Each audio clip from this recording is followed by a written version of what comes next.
అందరికీ నమస్తే అండి. వైఎస్ జగన్మోహన్ రెడ్డి గారు, మన మాజీ ముఖ్యమంత్రి గారు నిన్న ఒక ట్వీట్ చేశారు. నిన్న రాత్రి 8:43 ఒక ట్వీట్ చేశారు.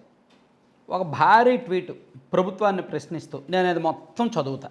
మేబీ మీరు చదివే ఉంటారు, కానీ దాన్ని మొత్తం చదువుతా, చదివి వినిపిస్తా. దానికి తెలుగుదేశం పార్టీ రిప్లై ఇచ్చింది.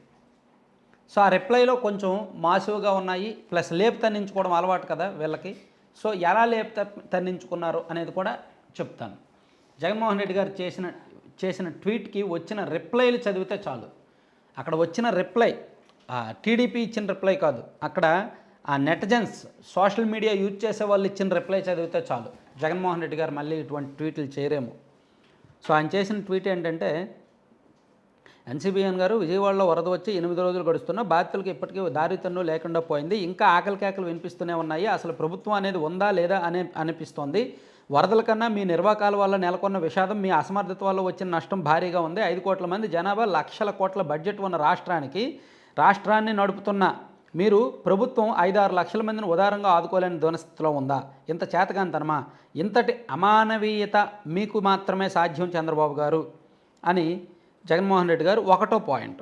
సో దీనికి తెలుగుదేశం పార్టీ ఇచ్చిన రిప్లై చూద్దాం. అంటే ఆయన పాయింట్ వైజ్ ఇచ్చారు కాబట్టి దానికి తెలుగుదేశం పార్టీ కూడా రిప్లై పాయింట్ వైజే ఇచ్చారు.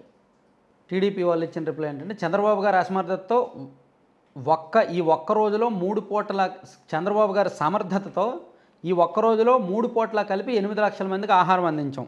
మంచినీళ్ళు, పాలు వీటికి అదనం. ఇప్పటికే 66,454 కుటుంబాలకి నిత్యావసర కిట్ పంపించాం. నీకు నిజంగా ఒక ప్రతిపక్ష నాయకుడి లక్షణం ఉంటే పలానా ప్రాంతంలో పలానా చోట ఆహారం అందలేదు అని సద్విమర్శ చేసేవాడివి. నీకు బురద చల్లడమే తెలుసు కాబట్టి రోత ట్వీట్ వేశావు. ఇలాంటి నీచ రాజకీయం చేయడం నీ ఒక్కడికే సాధ్యం అని దానికి కౌంటర్ ఇచ్చారు. సో జగన్మోహన్ రెడ్డి గారి ట్వీట్లో రెండో పాయింట్ ఏంటంటే, 2-3 రోజుల్లో 30 సెంటీమీటర్లకు పైగా వర్షం పడడం అసాధారణం ఏమీ కాదు. గతంలో చాలాసార్లు పడింది. కానీ ఈ మాదిరిగా 50 మందికి పైగా ప్రజలు చనిపోవడం ఎప్పుడూ జరగలేదు.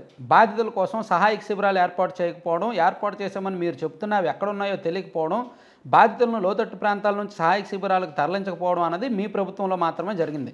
వరదలు వచ్చి 8 రోజులు అవుతున్నా, 4-5 రోజులు వర్షాలు లేకున్నా ఇంకా ప్రజలు నీటిలోనే సహాయం అందని పరిస్థితుల్లో ఉండడం చాలా దారుణం అని జగన్మోహన్ రెడ్డి గారు రెండో పాయింట్ పెడితే, దానికి టీడీపీ వాళ్ళ రిప్లై రెండో పాయింట్ ఏంటంటే, 3 రోజుల్లో కాదు 2 గంటల్లో 40 సెంటీమీటర్ల వర్షం పడింది.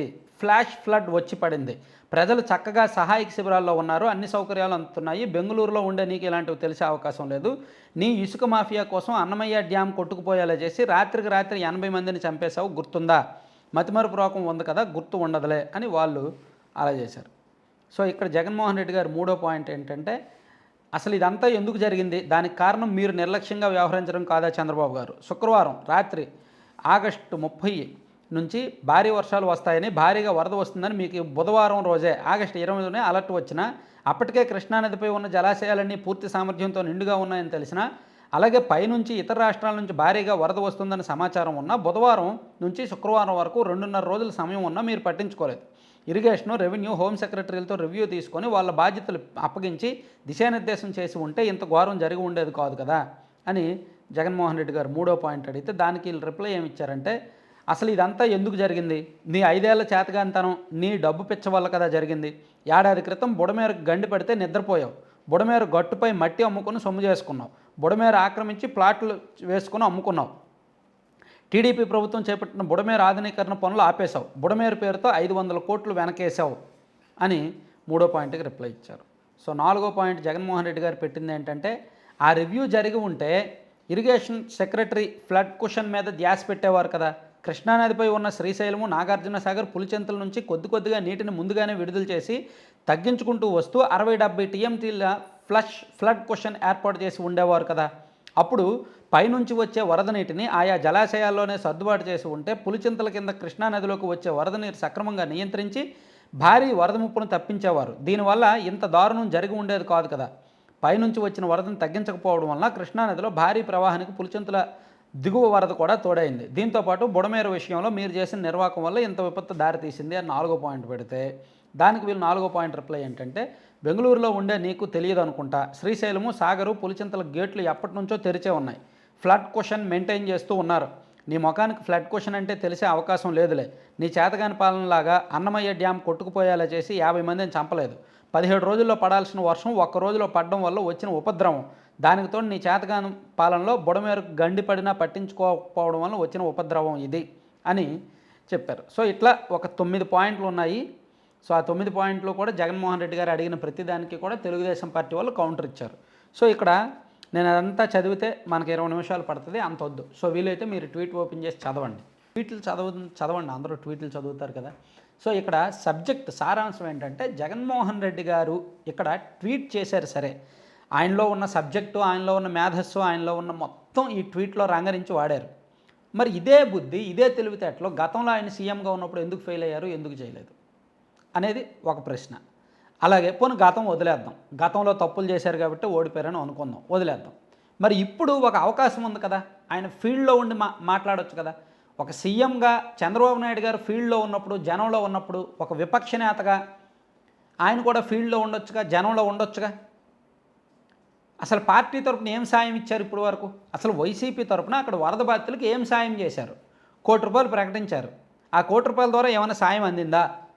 లేదా అక్కడ స్థానిక నాయకుల ద్వారా ఏమైనా విరాళాలు ఇచ్చారా? వాళ్ళకి ఏమైనా ప్యాకెట్లు ఇచ్చారా? ఇదంతా క్వశ్చన్ మార్కు.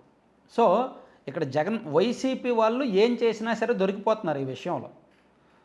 సో ఒక్కసారి ఫీల్డ్లో ఉండి మాట్లాడడం మంచిది. అందులోకి జగన్మోహన్ రెడ్డి గారు బెంగళూరు వెళ్ళిపోయారు.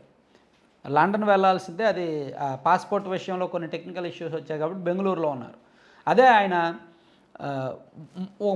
మూడు రోజులు అనుకుంటా ఆ వరద ప్రాంతాలకు వెళ్ళారు. ఇప్పటికీ కూడా వరద బాధితులు వరద కష్టాల్లోనే ఉన్నారు. ఇప్పటికీ కూడా వాళ్ళు కొన్ని చోట్ల సాయం అందట్లేదు, నిజమే. మరి అక్కడికి వెళ్ళొచ్చుగా.